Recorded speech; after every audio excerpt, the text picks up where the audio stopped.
Preposition of time tells us when something happens, and the three most common ones are at, on, and in.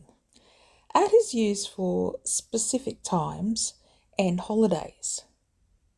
You can imagine using at for pinpointing a specific time.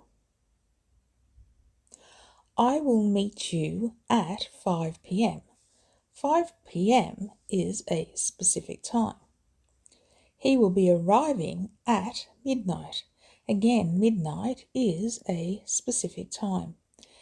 And we will have turkey at Christmas. Christmas is a holiday. On is used for days and specific dates. If you imagine a calendar with days and dates on it, you can think about writing on the calendar for those days or dates. So I start my new job on Monday, Monday being the day. I will see you on your birthday. So your birthday is a day and my birthday is on July 5th, and July 5th is a date. In is used for longer periods, for example, months, years, centuries, and it's also used within parts of the day. So in fits within longer periods of time. My new car arrives in April. April is a month. We are in the 21st century. Centuries cover in.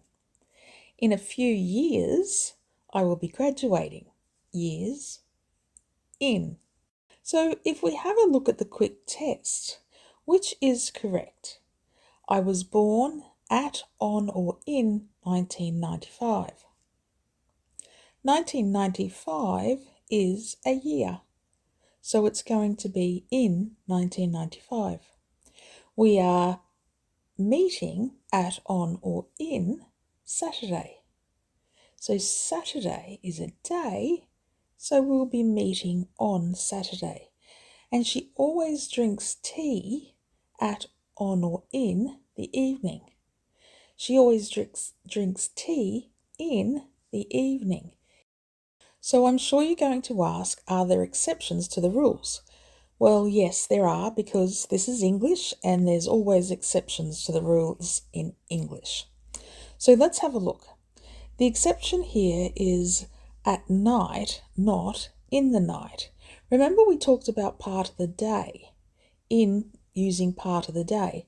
Well, with in, we use it for in the morning, in the afternoon, and in the evening, but we don't use it for night. And the reason we don't use it for night is because night is actually considered a pinpoint in time. So that's why we use at for a pinpoint in time. The next exception is on the weekend versus at the weekend. Now this comes down to whether you're learning American English or British English. So most of the time, American English would say on the weekend, versus British English would say at the weekend. So we're going to the beach on the weekend, American English. We're going to the beach at the weekend, British English. I speak Australian English, and although we majority of the time follow the British grammar rules, sometimes we sway towards American English, and this is one case where majority of Australians will say on the weekend. The next exception is at Christmas versus on Christmas Day. So you can say at Christmas because Christmas is a holiday, but on Christmas Day, once you have that day on it, you actually use on. So you may say, I will see you at Christmas. I'll be visiting you on Christmas Day. The same rule is applied for Easter. We have fun at Easter, or we will be seeing you on Easter Sunday. Hopefully that helps you to understand a little bit more. Thanks for watching.